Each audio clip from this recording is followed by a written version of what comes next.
The old house. In the street, up there, was a very old house. It was almost 300 years old, for that might be known by reading the great beam on which the date of the year was carved.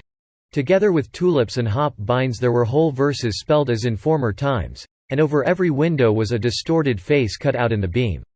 The one story stood forward a great way over the other, and directly under the eaves was a leaden spout with a dragon's head. The rainwater should have run out of the mouth, but it ran out of the belly, for there was a hole in the spout.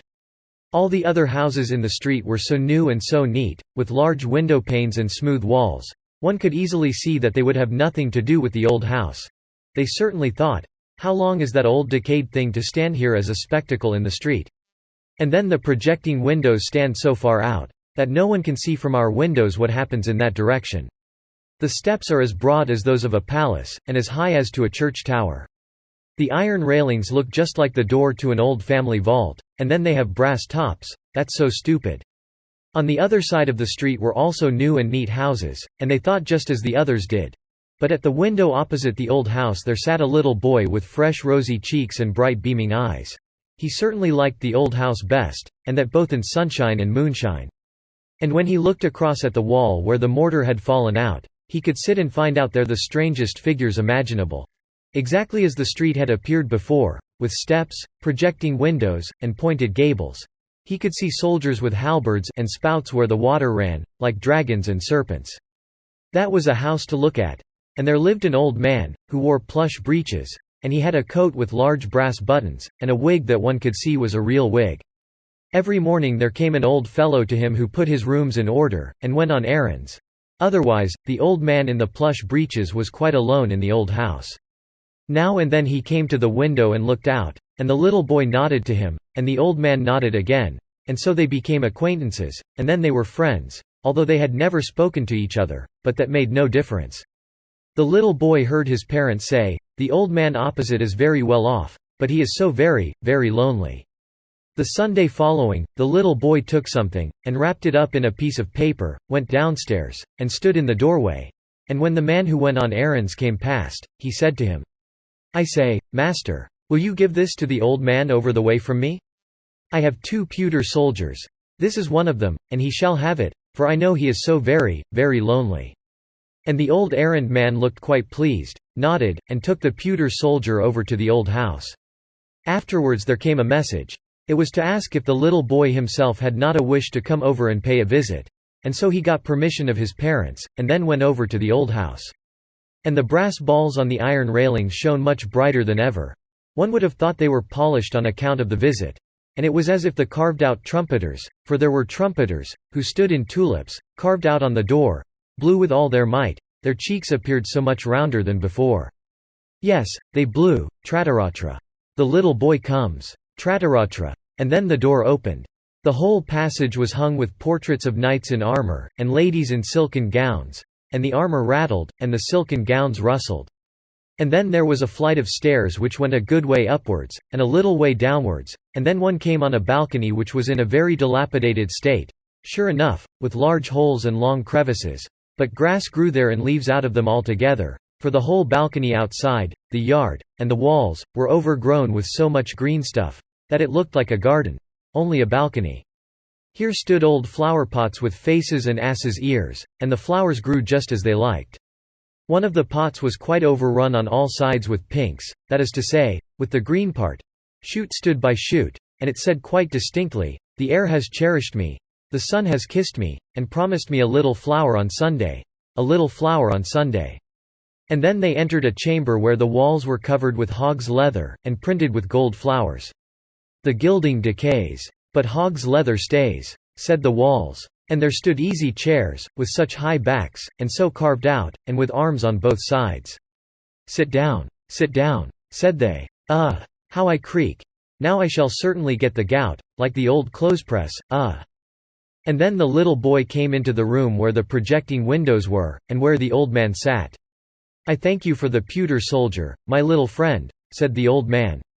"And I thank you because you come over to me.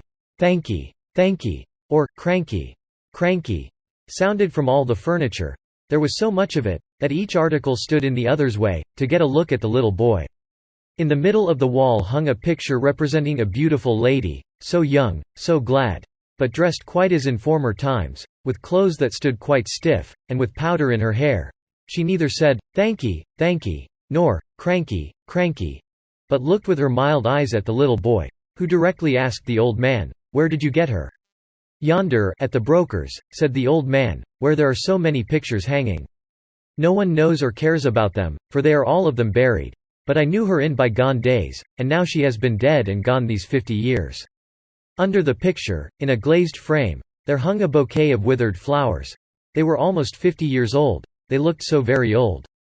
The pendulum of the great clock went to and fro, and the hands turned, and everything in the room became still older, but they did not observe it. "They say at home," said the little boy, "that you are so very, very lonely."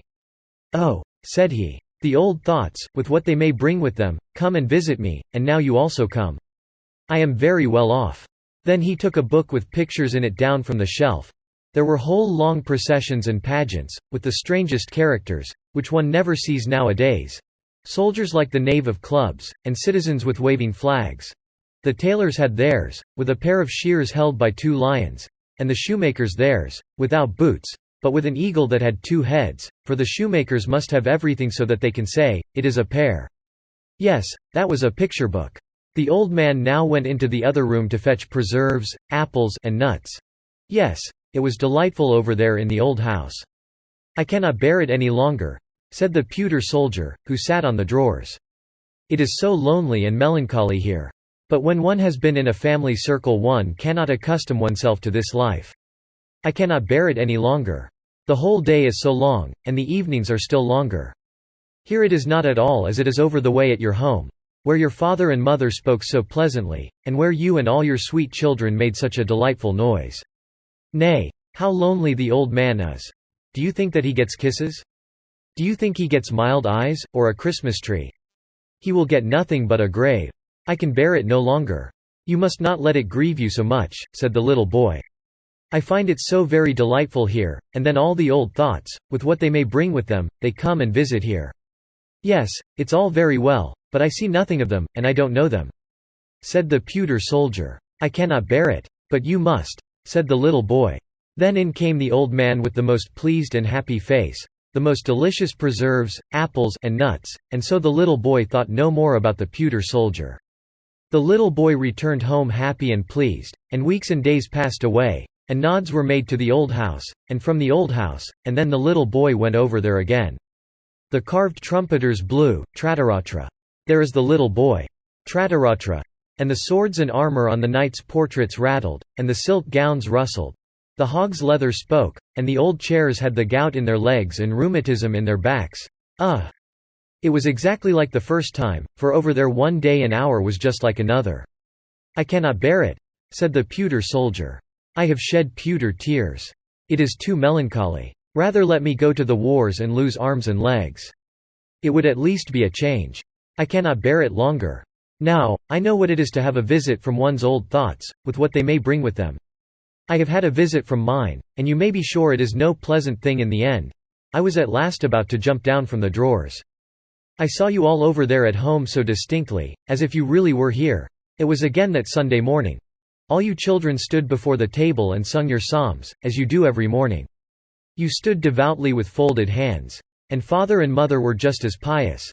And then the door was opened, and little sister Mary, who is not 2 years old yet, and who always dances when she hears music or singing, of whatever kind it may be, was put into the room, though she ought not to have been there, and then she began to dance, but could not keep time, because the tones were so long, and then she stood, first on the one leg, and bent her head forwards, and then on the other leg, and bent her head forwards, but all would not do. You stood very seriously all together, although it was difficult enough, but I laughed to myself, and then I fell off the table, and got a bump, which I have still, for it was not right of me to laugh. But the whole now passes before me again in thought, and everything that I have lived to see, and these are the old thoughts, with what they may bring with them. Tell me if you still sing on Sundays? Tell me something about little Mary. And how my comrade, the other pewter soldier, lives. Yes, he is happy enough, that's sure. I cannot bear it any longer.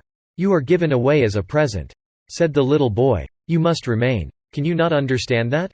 The old man now came with a drawer, in which there was much to be seen, both tin boxes, and balsam boxes, old cards, so large and so gilded, such as one never sees them now. And several drawers were opened, and the piano was opened. It had landscapes on the inside of the lid, and it was so hoarse when the old man played on it. And then he hummed a song. "Yes, she could sing that," said he, and nodded to the portrait, which he had bought at the broker's, and the old man's eyes shone so bright. "I will go to the wars. I will go to the wars," shouted the pewter soldier as loud as he could, and threw himself off the drawers right down on the floor. What became of him? The old man sought, and the little boy sought. He was away, and he stayed away. "I shall find him," said the old man, but he never found him. The floor was too open, the pewter soldier had fallen through a crevice, and there he lay as in an open tomb. That day passed, and the little boy went home, and that week passed, and several weeks too. The windows were quite frozen. The little boy was obliged to sit and breathe on them to get a peephole over to the old house, and there the snow had been blown into all the carved work and inscriptions. It lay quite up over the steps, just as if there was no one at home. Nor was there anyone at home, the old man was dead. In the evening there was a hearse seen before the door, and he was borne into it in his coffin. He was now to go out into the country, to lie in his grave. He was driven out there, but no one followed. All his friends were dead, and the little boy kissed his hand to the coffin as it was driven away. Some days afterwards there was an auction at the old house, and the little boy saw from his window how they carried the old knights and the old ladies away, the flower-pots with the long ears, the old chairs, and the old clothes-presses. Something came here, and something came there. The portrait of her who had been found at the broker's came to the broker's again, and there it hung, for no one knew her more, no one cared about the old picture. In the spring they pulled the house down, for, as people said, it was a ruin. One could see from the street right into the room with the hog's leather hanging, which was slashed and torn, and the green grass and leaves about the balcony hung quite wild about the falling beams. And then it was put to rights. That was a relief, said the neighboring houses. A fine house was built there, with large windows and smooth white walls. But before it, where the old house had in fact stood, was a little garden laid out, and a wild grapevine ran up the wall of the neighboring house. Before the garden there was a large iron railing with an iron door. It looked quite splendid, and people stood still and peeped in, and the sparrows hung by scores in the vine, and chattered away at each other as well as they could. But it was not about the old house, for they could not remember it. So many years had passed, so many that the little boy had grown up to a whole man. Yes, a clever man, and a pleasure to his parents, and he had just been married, and, together with his little wife, had come to live in the house here, where the garden was. And he stood by her there whilst she planted a field flower that she found so pretty. She planted it with her little hand, and pressed the earth around it with her fingers. Oh, what was that? She had stuck herself. There sat something pointed, straight out of the soft mould. It was, yes, guess. It was the pewter soldier, he that was lost up at the old man's, and had tumbled and turned about amongst the timber and the rubbish, and had at last laid for many years in the ground. The young wife wiped the dirt off the soldier, first with a green leaf, and then with her fine handkerchief. It had such a delightful smell, that it was to the pewter soldier just as if he had awaked from a trance. "Let me see him," said the young man. He laughed, and then shook his head. "Nay, it cannot be he. But he reminds me of a story about a pewter soldier which I had when I was a little boy." And then he told his wife about the old house, and the old man, and about the pewter soldier that he sent over to him because he was so very, very lonely. And he told it as correctly as it had really been, so that the tears came into the eyes of his young wife, on account of the old house and the old man. "It may possibly be, however, that it is the same pewter soldier," said she. "I will take care of it, and remember all that you have told me, but you must show me the old man's grave." "But I do not know it," said he, "and no one knows it. All his friends were dead, no one took care of it, and I was then a little boy." "How very, very lonely he must have been," said she.